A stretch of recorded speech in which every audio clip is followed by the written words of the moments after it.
The hidden observatory was exactly the sort of place Elena would have expected ancient moon-worshipping aliens to build their most important scientific equipment, dramatically perched on a cliff face, accessible only by a path that tested both one's commitment to discovery and one's relationship with gravity, and filled with instruments that looked like they'd been designed by someone who thought regular physics. Well, you understand the cultural and historical context, and I have experience with quantum transportation theory, Elena said, trying to sound more confident than she felt. Between us, we might be able to figure out how this system works. The holographic display suddenly shifted, zooming in on the largest moon and revealing what was unmistakably a city. Structures of light and crystal spread across Celestia's surface, and Elena could see movement, tiny figures that could only be people. "They're still there," Zara said, her voice breaking. "After all this time, they're still there." A new signal came through the observatory's receivers, and Elena watched as her scanner translated it into something resembling language. The message was complex, but its meaning was clear. The lunar colonies had detected the reactivation of the surface observatory and were requesting communication protocols. "They want to talk," Elena said unnecessarily. "I don't know how," Zara admitted. "The old songs contain fragments, but nothing complete enough to." "We improvise," Elena interrupted, her hands already moving over the Lunari controls with growing confidence. "Science is mostly improvisation anyway, despite what the textbooks say." She began by transmitting the simplest message she could think of, a mathematical sequence that should be universally recognizable. The response came immediately, the same sequence, but extended with additional terms that showed the lunar colonists understood the pattern. "Mathematical communication," Elena explained to Zara. "It's how humans plan to talk to aliens if we ever met any. Turns out the idea works for talking to your own people across space too." Over the next several hours, they established a basic communication protocol using mathematics as a foundation and building toward more complex concepts. Elena's understanding of quantum mechanics combined with Zara's intuitive grasp of Lunari technology proved to be exactly the combination needed to bridge centuries of separation. The lunar colonists, it turned out, had been monitoring the surface for generations, waiting for someone to reactivate the old communication systems. They had continued to develop their own technology and had been preparing for eventual reunification, but they needed surface-based quantum resonance to complete the transportation network. "They're asking about something called the Harmony Engine," Elena said, studying the latest transmission. "It's apparently the key component for rebuilding the bridges." Zara's luminescent markings suddenly flared brighter. "The Harmony Engine isn't a device," she said slowly. "It's a person. Someone who can resonate with the quantum frequencies of all three moons simultaneously." "Someone like you," Elena realized. "Someone exactly like me," Zara confirmed. "That's why I can hear the songs. I'm not just listening to them, I'm part of the network. I'm the missing component." Elena looked at the holographic display showing the broken transportation bridges, then at Zara, whose entire being seemed to pulse with the same energy that flowed through the observatory's instruments. "So how do we fix it?" Elena asked. Zara smiled, and for the first time since Elena had met her, it was a smile without any sadness in it. "We trust each other and jump into the unknown." The three moons aligned overhead, and every crystal in the observatory began to sing.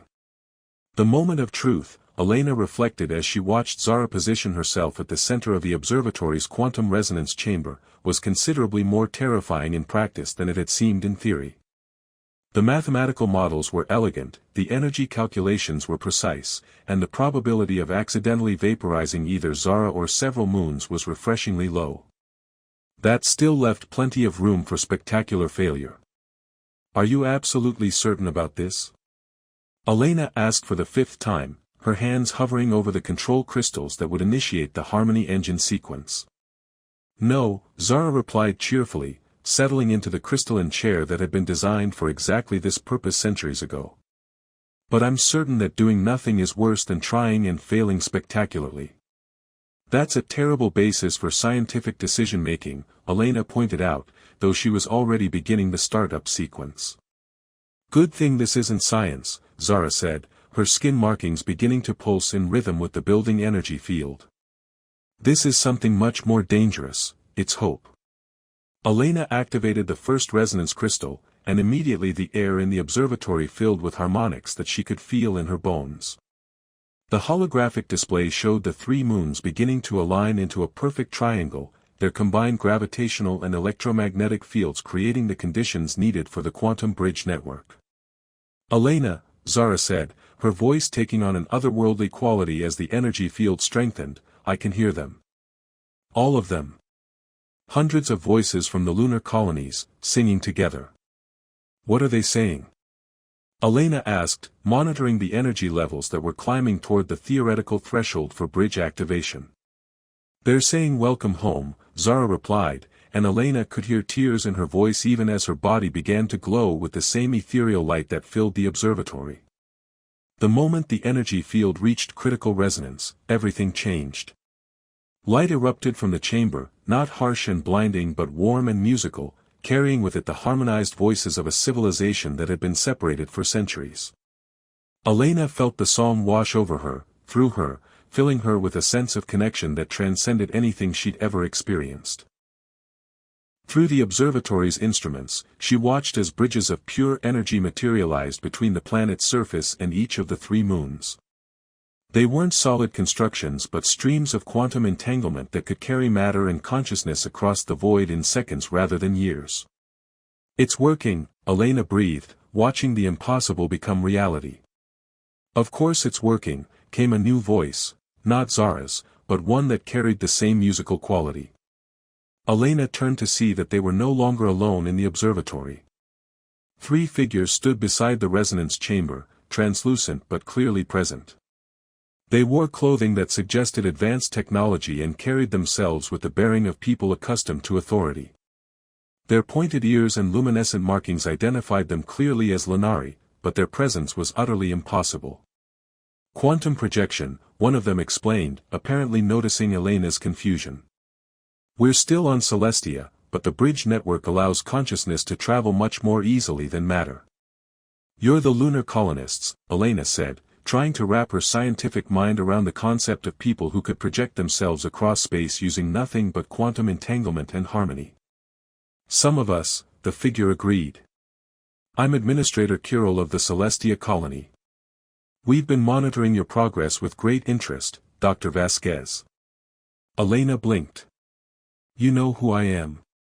Your quantum signature is quite distinctive," Kirill replied with what might have been amusement. "Very orderly, very mathematical. Quite different from our more intuitive approaches to reality." "The bridges are stable," another colonist reported, studying displays that Elena couldn't see but apparently existed in their quantum projection space. "We can begin material transfer within the hour." Zara, still glowing at the center of the resonance field, opened eyes that now held starlight. "Elena, I can feel both sides of the bridges. The surface and the moons, all connected through the network. It's like being part of a vast living system." "The Harmony engine was always intended to be more than just a technical component," Kirill explained. "It was designed to be the consciousness that connects all parts of our civilization. Zara isn't just operating the network, she's become its heart." Over the next several hours, Elena watched as centuries of separation began to heal. The first physical transfers were small, samples, messages, individuals making tentative journeys between surface and moons. But as confidence in the system grew, the reunion became a celebration. Families separated by the sundering were reunited. Technologies developed independently on surface and moons were shared and combined. Elena found herself serving as an unofficial ambassador, her human perspective helping both sides understand how their divergent development could be synthesized into something greater than either had achieved alone. "Your species has a useful talent for seeing patterns that others miss," Kirill observed as they watched Elena help coordinate the integration of surface and lunar environmental systems. "Perhaps that's why the network responded so readily to your involvement." "Or perhaps," Zara suggested, her consciousness now distributed across the entire bridge network while her physical form remained anchored in the observatory, "it's because Elena understood something that we'd forgotten, that love is the strongest quantum force in the universe." Elena looked up from her coordination work to find both Zara and Kirill watching her with expressions of fond amusement.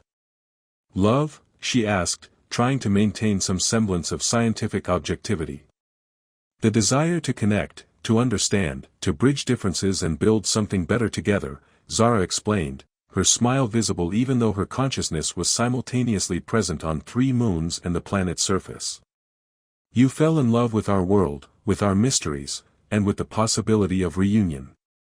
That's what gave you the courage to help us rebuild what was broken. Also," Kirill added with practical Lunari directness, "you fell in love with Zara, which gave you the motivation to risk everything for a plan that had a significant probability of failure." Elena felt her cheeks warm. "Is it that obvious?"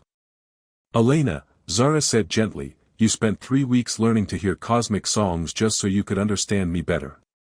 Then you helped me reunite 2 civilizations using a combination of human science and Lunari mysticism. If that's not love, I'm not sure what is."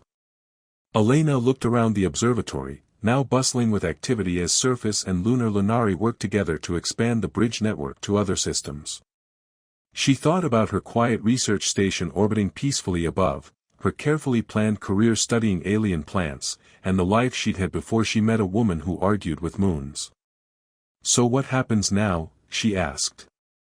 "Now," Zara replied, her physical form beginning to solidify as she learned to balance her consciousness between individual existence and network integration, "we build the first interspecies research institute dedicated to studying the intersection of science and cosmic harmony. We teach humans to hear lunar songs, and we teach Lunari to appreciate the beauty of mathematical precision. And we do it together," Elena said, not really asking. "Elena Vasquez," Zara said formally, stepping out of the resonance chamber and taking Elena's hands, "would you like to be the first human ambassador to the United Lunari Worlds and the first director of interspatial harmony studies?" Elena looked at Zara's starbright eyes, at the impossible beauty of the bridge network connecting world and moons, and at the future they were building together. "Yes," she said simply. Above them, 3 moons sang in perfect harmony, and the universe was a little less lonely than it had been before. Dr. Elena Vasquez had seen a lot of strange things in her 15 years as a xenobotanist, but she'd never seen anyone have a philosophical argument with moonlight before. The alien woman stood in the center of what the locals called the Silver Gardens, her luminescent skin markings pulsing in rhythm with the triple moons overhead, apparently engaged in heated debate with celestial bodies that were notably silent on their end of the conversation. "Are you quite certain about that?" the woman said to the largest moon, her melodious voice carrying clearly through the crystalline grove. "Because from where I'm standing, it looks like you're about 3 degrees off your usual position, and frankly, Celestia, that's just sloppy." Elena checked her instruments for the 3rd time, but they all confirmed what her eyes were telling her. She was witnessing someone critique the orbital mechanics of planetary satellites as if they were subordinates who'd missed a staff meeting. "The displacement is actually 2.7 degrees, Elena called out, stepping into the grove with her scanner still beeping. "And it's probably due to gravitational fluctuations from the outer gas giant. Perfectly normal astronomical phenomenon." The alien woman turned, and Elena got her first clear look at the being who'd been monopolizing her research site for the past week. She was humanoid but distinctly not human, with pointed ears that tapered to elegant points and skin that seemed to contain tiny stars. Her hair fell in silver waves that actually reflected moonlight like liquid metal, and her eyes were the deep violet of space between stars. "Ah," the woman said with a smile that managed to be both welcoming and slightly condescending, "the Earth scientist who thinks moons are just big rocks floating around with no feelings. I'm Zara, and before you ask, yes, I can hear them singing." "Elena," she replied, extending her hand in what she hoped was a universal gesture of greeting. "And while I appreciate that many cultures anthropomorphize celestial bodies, the moons don't actually sing." Zara finished, taking Elena's hand with fingers that were surprisingly warm despite glowing faintly blue. "Tell that to your instruments. They've been recording the harmonics all week." Elena glanced down at her scanner, which was indeed picking up a complex pattern of resonance frequencies that seemed to be emanating from the 3 moons. She'd been attributing it to some sort of electromagnetic interference, but the patterns were far too regular and complex for random cosmic noise. That's just quantum resonance from the crystalline formations in the lunar surface, Elena said, though she was beginning to sound less certain even to herself. Perfectly explainable through standard astrophysics. Is it? Zara asked, releasing Elena's hand and gesturing toward the grove around them. Then explain why these trees only grow in places where the quantum resonance is strongest. Or why my people have been listening to lunar songs for thousands of years, long before we had instruments to detect electromagnetic frequencies. Elena looked around the silver gardens with new eyes. The trees were unlike anything in her xenobotanical databases, crystalline structures that seemed to be part plant, part mineral, and part something else entirely. They caught and amplified the moonlight in ways that created natural fiber optic networks, turning the entire grove into a living light display. The trees are responsive to lunar electromagnetic fields, Elena said, though she was making it up as she went along. Evolutionary adaptation to a unique environmental stimulus. Or, Zara suggested with the patient tone of someone explaining something obvious to a particularly slow child, they're musical instruments designed by my ancestors to better hear what the moons have to say. A particularly bright pulse of light ran through the grove, accompanied by what Elena could have sworn was a faint melody, if melodies could be made of mathematics and starlight. Her scanner started beeping frantically, registering energy patterns that made no sense according to any scientific theory she knew. That's impossible, Elena muttered, staring at readings that suggested the trees were somehow converting moonlight into organized acoustic vibrations. Impossible is just another word for, I don't understand it yet, Zara replied cheerfully.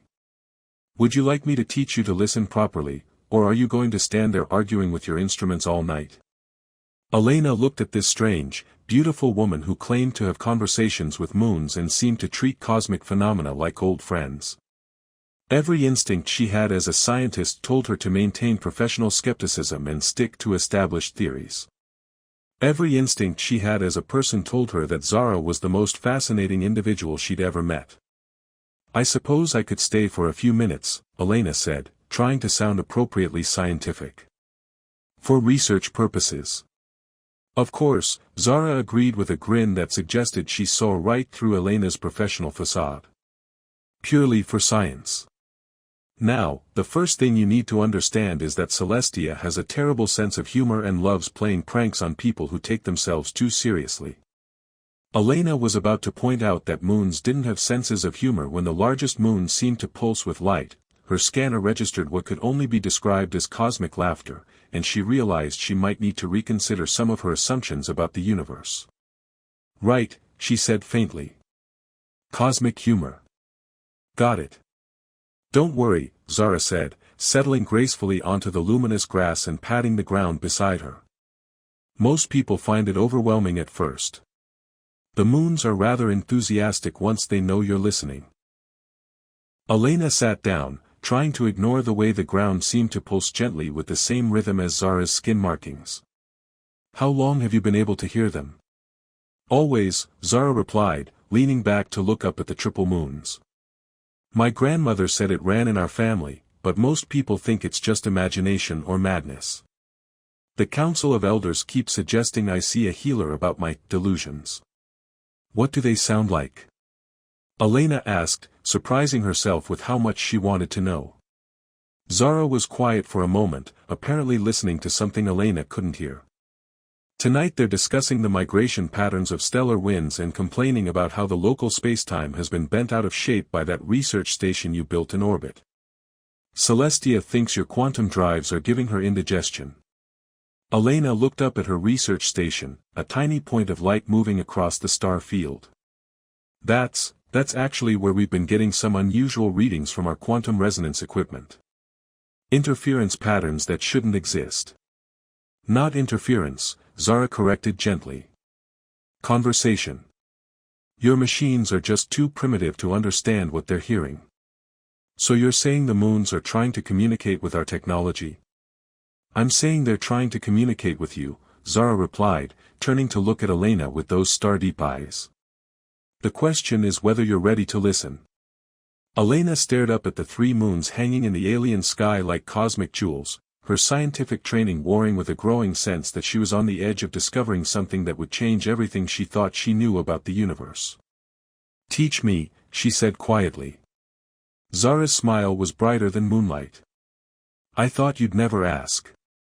3 weeks of nightly lessons in cosmic eavesdropping had left Elena with a headache, a notebook full of impossible data, and the growing suspicion that either she was losing her mind or the universe was far stranger than any human had ever imagined. Possibly both. "No, you're still thinking too much," Zara said, gently adjusting Elena's position so she was lying flat on her back in the grass, staring up at the moons. "Science is all well and good, but you can't analyze your way into hearing lunar songs. You have to feel them." "I'm a xenobotanist," Elena protested, though she didn't move away from Zara's touch. "Feeling things is not part of my professional skill set. I measure things. I categorize things. I write papers about things that can be peer-reviewed." "How sad for you," Zara replied with mock sympathy. "No wonder your species never developed interplanetary communication. You're all too busy measuring to actually listen." Elena's scanner, lying beside them in the grass, suddenly erupted in a cascade of beeps and chirps that sounded almost musical. She reached for it automatically, but Zara caught her hand. "Leave it," Zara said softly. "Let it record what it wants to record. Right now, just listen with the instruments you were born with." Elena closed her eyes and tried to do as Zara suggested, though every fiber of her scientific training rebelled against the concept of intuitive astronomy. The night air was warm and filled with the soft harmonics that seemed to emanate from the crystalline trees. Gradually, she became aware of something else, a deeper rhythm that seemed to pulse in harmony with her heartbeat. "There," Zara whispered, her breath warm against Elena's ear. "Do you feel it? The connection?" "I feel something," Elena admitted, though she couldn't have described what it was if her life depended on it. "Like a vibration, but not quite physical. More like the moons are breathing," Zara finished. "And their breath is made of music and mathematics and memory." Elena opened her eyes to find Zara's face very close to hers, the alien woman's luminescent markings pulsing in rhythm with whatever cosmic symphony Elena was beginning to sense. "Memory? The songs aren't just communication," Zara explained, settling more comfortably beside Elena without moving away. "They're history. Stories. The moons remember everything that's ever happened here, and they love to share." "That's impossible," Elena said automatically, though her conviction was weakening with each passing night. "Moons don't have consciousness. They're just gravitationally bound satellite bodies with no capacity for—" "Elena," Zara interrupted gently, "what if everything your people think they know about consciousness is wrong?" The scanner beside them chimed with what Elena was beginning to recognize as Celestia's particular harmonic signature. Without thinking, she found herself interpreting the pattern as amusement mixed with affection, like someone laughing at a favorite joke. "Did I just understand that?" Elena asked, sitting up abruptly. "Finally," Zara said with satisfaction. "I was beginning to think human brains were completely immune to cosmic wisdom." Elena grabbed her scanner and stared at the readouts. The energy patterns were complex beyond anything she'd seen before, but for the first time, they seemed to make sense. Not scientific sense, exactly, but a deeper kind of logic that bypassed rational thought entirely. "This is impossible," she whispered, but she was smiling as she said it. "Everything interesting is impossible until it happens," Zara replied, leaning against Elena's shoulder to look at the scanner. "What's Celestia telling you?" Elena studied the patterns, translating them through some new sense she didn't entirely understand. "Something about ancient pathways. Bridges made of light. And—" She paused, frowning. "Sadness. Something about being separated from family." Zara went very still. "Family? The pattern suggests connection, then severing, then longing for reunion," Elena said, her scientific training taking over as she analyzed the data. As if Celestia is remembering some kind of loss. Show me, Zara said urgently, taking the scanner with hands that trembled slightly. Elena watched as Zara studied the readouts, her expression growing more troubled with each passing moment. Zara? What is it? This pattern, Zara said slowly. I've heard it before. In the oldest songs, the ones my grandmother sang but claimed she didn't understand. Stories about the time before the Sundering. The Sundering? A catastrophe that happened long ago, Zara explained, her voice distant with memory. The songs say that once, my people could travel between our world and the moons. There were cities in the sky, bridges made of starlight, families that lived on both sides of the void. But something went wrong, and the connections were severed. Most people think it's just mythology. Elena looked up at the three moons with new understanding. But what if it's not? What if the lunar songs are actually communications from Lunari colonies that were stranded when the transportation system failed? Colonies? Zara breathed. Think about it, Elena said, her excitement building. The energy patterns I'm detecting suggest artificial construction, not natural phenomena. The songs aren't just memories, they're active transmissions. Someone up there is trying to communicate with the surface. Zara stared at the moons with an expression Elena had never seen before, hope mixed with terror and desperate longing. My people have been alone for so long, we'd forgotten we might not be the only ones left. The question is, Elena said, studying her scanner readings, how do we talk back? The grove around them suddenly blazed with light as every crystalline tree responded to some cosmic signal. Elena's scanner went crazy, registering energy spikes that should have been impossible. And through it all, she could swear she heard something that sounded like voices, dozens of them, maybe hundreds, all singing together in harmonies that made her heart ache with their beauty. They heard you, Zara whispered, tears streaming down her cheeks. Elena, they heard you asking how to talk back. Elena looked at the readings that defied every law of physics she knew, then at Zara's luminous face filled with wonder and hope, and made a decision that would have horrified her department head back on Earth. Then let's figure out how to answer them. The largest moon pulsed once, brilliantly, and Elena's scanner translated the signal as something that could only be described as cosmic joy.